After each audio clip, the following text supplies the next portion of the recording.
Masih tentang jatuhnya pesawat Sriwijaya Air SJ182 PK CLC. Kepala KNKT menyebutkan kapal Barunajaya 4 milik BPPT akan diberangkatkan untuk membantu proses pencarian dan evakuasi pada Selasa besok.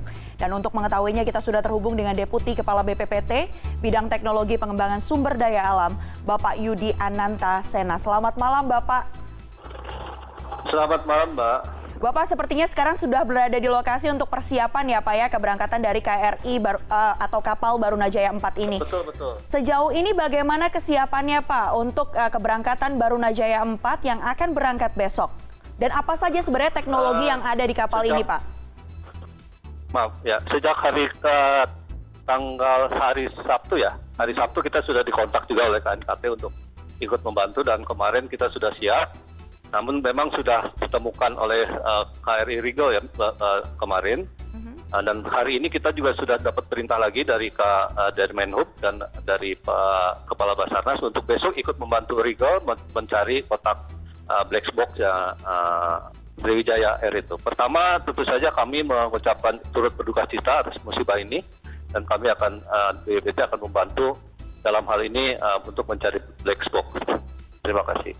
Iya Pak Yudi, apa saja sih Pak sebenarnya teknologi yang dimiliki oleh kapal Barunajaya 4 ini dalam membantu proses pencarian dan juga evakuasi dari pesawat yang jatuh? Secara lengkap kami punya yang namanya multi beam echo sounder, side scan sonar, magneto, dan lain sebagainya. Tapi karena sekarang tahapannya kan kita sudah menemukan lokasi Sriwijaya Air itu ya Mbak. Jadi black box-nya. Itu black box-nya belum. Nah, karena black box-nya itu sudah ketemu sinyalnya dengan ping locator itu. Nah, untuk menemukan lokasi dari black box itu sendiri, nah kami mempersiapkan yang namanya USBL dan ping locator juga. Kemudian kami juga akan menambahkan ROV, kamera bawah laut, untuk ikut membantu menemukan nanti black box yang sudah diketahui sinyalnya. Karena sinyal black box itu sendiri kan, black box mengeluarkan sinyal, hanya dia memang gelombangnya itu omni, jadi berupa lingkaran gitu. Akhirnya kita harus punya banyak alat atau kita harus memodifikasi alat untuk menentukan titik tepatnya itu sendiri. Itu mungkin yang bisa kita bantu besok untuk membantu pencarian black box di lokasi jatuhnya Sriwijaya Air. Koordinat pastinya ini sudah ditemukan berarti ya Pak ya? Di mana Pak? Nah itu besok kami akan ikut membantu. Sebetulnya kalau black box itu kan kita ketahui ada dua antara FDR sama CVR. Voice recorder itu. Dua-duanya sudah mengeluarkan sinyal 37,5 frekuensi itu. Dan dia mengeluarkan sinyalnya seperti lingkaran gitu. Jadi dia tidak bisa menentukan titiknya di mana. Kita harus melakukan modifikasi peralatan untuk mengetahui titik-titik itu. Jadi nanti kita akan bantu dengan selain ping locator yang memang selalu untuk menemukan bunyi itu, dan kita sudah menemukan bunyi itu ya dari berita-berita yang sudah ada selama ini. Hanya kita tinggal menentukan titik tepatnya. Kalau di laut itu Mbak, 20 meter itu susah, tidak seperti di darat kita gampang kelihatan. 20 meter itu masih terlalu luas, 20-30 meter itu masih luas. Jadi kita harus memang sampai titik terdetil, misalnya 1-2 meter, nanti baru kita bisa turunkan para penyelam untuk mencari black box-nya itu lokasinya ada di mana. Jadi kita akan membantu untuk mempersempit titik koordinat atau lokasi dari black box itu sendiri. Oke, Pak, boleh dielaborasi lagi kepada kami yang ada di sini sebagai awam ya Pak ya. Bagaimana teknisnya black box yang ada ini berkomunikasi dengan ping locator yang ada sehingga kemudian diketahui lokasi pastinya ini ada di mana Pak? Teknisnya seperti apa sih Pak? Teknologi yang ada? Jadi kalau black box itu mengeluarkan sinyal akustik ya, karena di dalam air itu kita bukan seperti sinyal HP yang elektromagnetik ya. Jadi itu dia itu alat itu mengeluarkan sinyal akustik yang memancarkan bunyi. Dia bunyinya tuh seperti lingkaran gitu, omni namanya, omni. Jadi posisinya tuh dia tidak lurus. Jadi kita kalau posisi ada di sebelah sini kedengeran, posisi sebelah sana kedengeran, makin dekat makin keras bunyinya itu. Untuk black box itu. Nah kami besok akan mencoba melakukan modifikasi, artinya kita punya teknologi USBL untuk menentukan posisi black box itu. Jadi black box itu seperti saya sampaikan tadi frekuensinya 37,5. Nah, kita akan sesuaikan USBL kita menjadi 37,5 dan posisinya itu kalau di darat di air itu tidak ada positioning GPS. Jadi positioning GPS-nya nanti akan kami tempatkan di kapal Barunajaya 4. Nanti kita tahu dari kapal Barunajaya 4 arah kemana, jarak berapa, nanti kita bakal tahu koordinatnya. Mudah-mudahan teknologi ini bisa membantu untuk menemukan titik tepatnya. Jadi kapal positioning GPS-nya itu ada di kapal. Nanti dari USBL dan ping locator ini kita akan menentukan jarak dan arah dari black box itu. Kebayang Mbak ya? Oke, baik Pak Yudi. Pak Yudi, tadi Pak Yudi sempat sampaikan bahwa yang dicari ini kan dua bagian dari black box ya. CVR, cockpit voice recorder, dan juga FDR. Betul. Ya kan? Flight data recorder. Nah, nanti bagaimana Pak teknisnya sejauh ini, dan jika sudah ditemukan sebenarnya kegunaan atau informasi apa saja sih Pak yang biasanya bisa dideteksi dari penemuan dua bagian dari black box ini? Agak putus Pak, tadi pertanyaannya gimana? Oke, berarti informasi apa saja Pak yang kemudian nanti bisa didapatkan untuk proses evakuasi begitu ya? Iya, untuk mendapatkan informasi begitu ya dari penyebab jatuhnya pesawat. Informasi apa saja Pak yang bisa dideteksi dari penemuan CVR dan juga FDR? Oke. Mungkin mudah-mudahan suara saya tidak putus-putus. Jadi kami BPPT membantu untuk menemukan black box itu, FDR maupun CVR. Voice data recorder itu ya.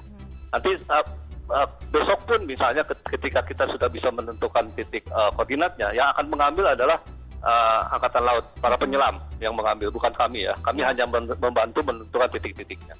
Ketika seperti pada saat Lion Air 2 tahun yang lalu, nanti black box yang sudah ditemukan nanti akan diserahkan Basarnas kepada KNKT. Nanti semuanya KNKT yang akan berwenang melakukan pengambilan data dari black box. Kami sudah tidak berwenang lagi untuk melakukan. Jadi kami hanya membantu menemukan black box untuk bisa diangkat ke atas kapal.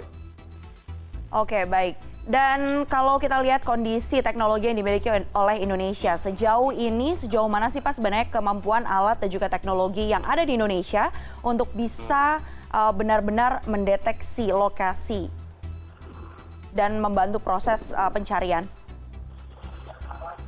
Agak putus-putus Mbak, saya lagi di atas kapal di Muara Baru, agak putus-putus suaranya Mbak. Oke, baik Pak. Sejauh mana Pak kemampuan alat dan teknologi yang Indonesia miliki untuk bisa membantu proses pencarian dari pesawat yang jatuh, baik itu di dasar laut maupun di permukaan laut dalam proses pencariannya Pak? Sebetulnya sudah dimiliki Mbak, semua sudah miliki, KRI Rigel juga sudah memiliki itu semua, tapi memang tidak mudah kalau untuk di laut. Di laut itu tadi saya sampaikan jarak 20 meter, 30 meter itu juga bukan sesuatu yang dekat gitu untuk misalnya kita mencari barang yang kurang lebih ukurannya itu 30 cm kali 20 cm lah, dengan volume atau tingginya sekitar 20 cm. Jadi black box itu walaupun namanya black box, warnanya biasanya orange, memang untuk mempermudah menemukan itu. Jadi sebetulnya ini seperti mencari jarum di jerami itu. Kita sudah tahu tumpukan jeraminya, sekarang kita ingin tahu jarumnya itu posisinya di mana. Dan itu yang harus didekati dengan pencarian atau metode pendekatan untuk mencari koordinat-koordinatnya. Okay. Itu memang tidak mudah, walaupun sekarang dari berita sebelum yang kita lihat 2 hari ini, perairan di sini itu cukup jernih dibanding waktu kita Lion Air yang sangat keruh. Di sini mestinya lebih jernih. Mudah-mudahan itu bisa mempermudah untuk menemukannya, Mbak. Oke, tadi Bapak sempat menyebutkan memang ada sejumlah tantangan ya Pak yang akan dihadapi dalam proses pencariannya ini. Walaupun mungkin yang tadi juga Bapak sampaikan bahwa dibandingkan dengan pada saat Lion Air, jarak pandangnya ini lebih jernih begitu ya saat ini. Nah, tapi apa saja Pak kemudian tantangan-tantangan lainnya dalam proses pencarian dengan alat-alat canggih dan juga tim penyelam yang saat ini Indonesia miliki? Ya, mudah-mudahan sih cuaca juga mendukung Mbak ya besok. Mudah-mudahan bisa. Selama ini kan alhamdulillah kalau kita lihat dari minggu hari ini cukup baik. Mudah-mudahan besok juga tetap baik dan tidak menjadi hambatan. Kita bisa menemukan black box. Jadi kita secara umum kita memang berbagi tugas. Jadi artinya kapal Barunajaya dan Rigel itu mencari black box, tapi SAR kemudian TNI AL yang lain mencari mencari korban. Jadi kita tidak mengesampingkan untuk mencari korban karena memang di dalam kaidah untuk SAR itu di 3 hari pertama lebih ke arah korban. Tapi kita memang tugasnya berbeda-beda. Saya harap sih kondisi cuaca besok lebih baik lagi sehingga pencarian korban maupun pencarian black box menjadi lebih dipermudah. Baik, Pak Yudi, berarti kondisi cuaca menjadi salah satu tantangan ya Pak ya dalam proses pencarian dengan kapal Barunajaya 4 itu? Betul, karena memang Mbak tadi saya sampaikan nanti pengangkatannya itu harus tetap memakai orang. Memang kita akan memakai ROV ya, kamera bawah laut itu, tapi itu hanya untuk pendekatan untuk mencari sedekat mungkin lokasi black box-nya ada di mana. Nanti kita akan pasang di ROV-nya itu USBL untuk lebih mendeteksi sinyal-sinyal yang dikeluarkan oleh black box tadi. Namun begitu sudah kita rasa dekat, misalnya sekitar radius 2 meter atau 1 meter, nanti para penyelam akan mengambil itu untuk dibawa ke atas. Baik, Pak Yudi. Mudah-mudahan sih tidak tertutup. Jadi black box ini sinyalnya masih bagus. Kita berharap besok pun masih tidak tertutup lumpur, tidak tertutup puing dan lain sebagainya sehingga kita masih mendapat sinyal yang masih cukup bagus. Oke, baik Pak Yudi, terakhir mungkin berarti targetnya dengan kondisi yang ada saat ini, dengan teknologi yang dimiliki, kapan pastinya prosesnya ini akan dilakukan Pak? Tidak ada yang bisa kita pastikan, tapi kami berharap secepat mungkin kita bisa temukan. Mencari black box di laut tidak mudah, artinya memang barang yang sekecil itu di laut yang sedemikian luasnya, walaupun kita sudah tahu area pingernya ya, tapi mudah-mudahan sih kita dipermudah besok dan hari ini lebih dipermudah lagi dalam pencarian korban maupun pencarian black box, Mbak. Baik, terima kasih banyak Bapak Yudi Anantasena yang merupakan Deputi Kepala BPPT Bidang TPSA.